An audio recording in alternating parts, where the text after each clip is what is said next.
Hi everyone, and I would like to welcome you sa Eureka's YouTube channel or welcome back doon naman sa sumusubaybay sa YouTube channel na ito. So for today's topic, ang akin pong i-discuss sa inyo is kung paano i-resolve or ayusin yung mga possible ORUS registration natin. So these are commonly errors na na-encounter ng mga taxpayer sa pag-register ng ORUS account nila. One is email address not found, or PIN does not match our record, and expired OTP link. So, tara samahan niyo po ako hanggang sa dulo at maging i-discuss sa inyo ito isa-isa. Okay, so dito tayo sa ORUS account or sa website ng BIR, specifically dito tayo sa may ORUS homepage. Okay, so sa inyong browser, i-type nyo lang po yung nakikita nyong address na yan. Ayan po. And scroll down nyo lang. Makita nyo po itong create an account for first timer and log into ORUS kapag mayroon ka ng existing account. Okay?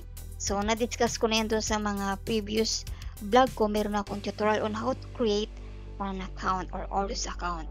So, ayan. Pwede nyo pong i-check. Pumunta kayo sa inyong browser at i-type nyo lang po yung www.br.gov.ph or simply ito na yung mismong i-type ninyo para diretso na kayo dito sa ORUS. Okay, so ito po yung isang error na na-encounter. Email address not found. Okay, so pag nag-create ka ng account ninyo, minsan lumalabas yung ganitong error kaya hindi kayo makapag-push through. So, ano ba ang dapat natin gawin yan? Another one is taxpayer identification number does not match our records. So that is another kind of error na na-encounter ng mga taxpayer. And in order for us to address this error, itong BIR Form S1905 na sinabit ninyo sa BIR kung saan kayo registered, i-update nyo po yan. Kasi maaring mali yung email address na nailagay mo or mali naman yung na-encode ni BIR, kaya malinaw talaga yung pagsusulat nyo dyan. So, another error din na na-encounter natin dyan is maring yung PIN does not match our record. So, itong error na to, huwag kayong mag-confuse. Kasi, doesn't necessarily mean na yung PIN talaga ang mali. Kasi magtataka kayo, tama naman yung PIN na nilagay ko, verify naman ng BIR, pero ang nakalagay sa akin certificate of registration, but how come na nagkakaroon pa rin ako ng error na ganito yung notification or description ng error.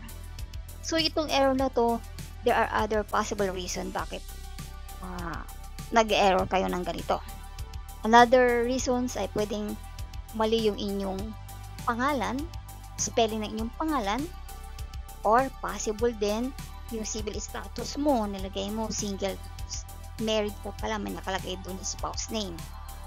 Also, maaaring yung PIN ng spouse mo or yung address hindi nagmamatch doon sa registered address mo sa COR mo, sa BIR. Okay, so i-check nyo yon, and kung whatever na nakita nyo mali, update nyo kay BIR. Using S1905, pwede itong over the counter or isend nyo the same way na sinabi ito online sa BIR. Okay?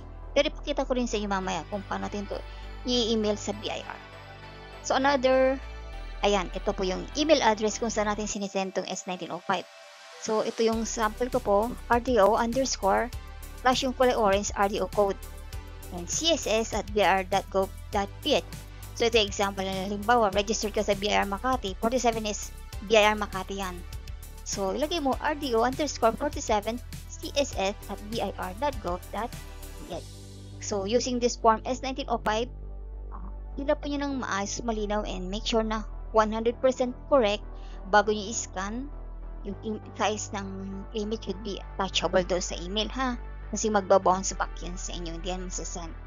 So, medyo i-adjust nyo yung kanyang size. So, isasend nyo to dyan sa email address, so corresponding email address kung saan kayo registered. Okay? So, yung RDO code, kung hindi nyo alam, makikita nyo po yan dito sa inyong BIR Certificate of Registration. Nandyan po yung RDO code na siyang ilalagay nyo po dun sa kulay orange, variable natin. Okay, so upon completion nito, send nyo na ulit kay BIR. And then, wait kayo sa reply nila. Ito po yung marireceive ninyo. Doon sa email na binigay nyo kay BIR, marireceive yun yung reply for you to validate or your account. Okay? So, make sure na tama talaga yung email na ibibigay ninyo and na-access nyo yung email na yun. Dahil doon po nila isi-send itong account verification. So, dito tayo sa account verification. Ganito po yung marireceive ninyo. So, within 24 hours na makareceive kayo ng ganito from BIR, kailangan i-verify nyo agad yung account ninyo. Otherwise, di-disregard na yan.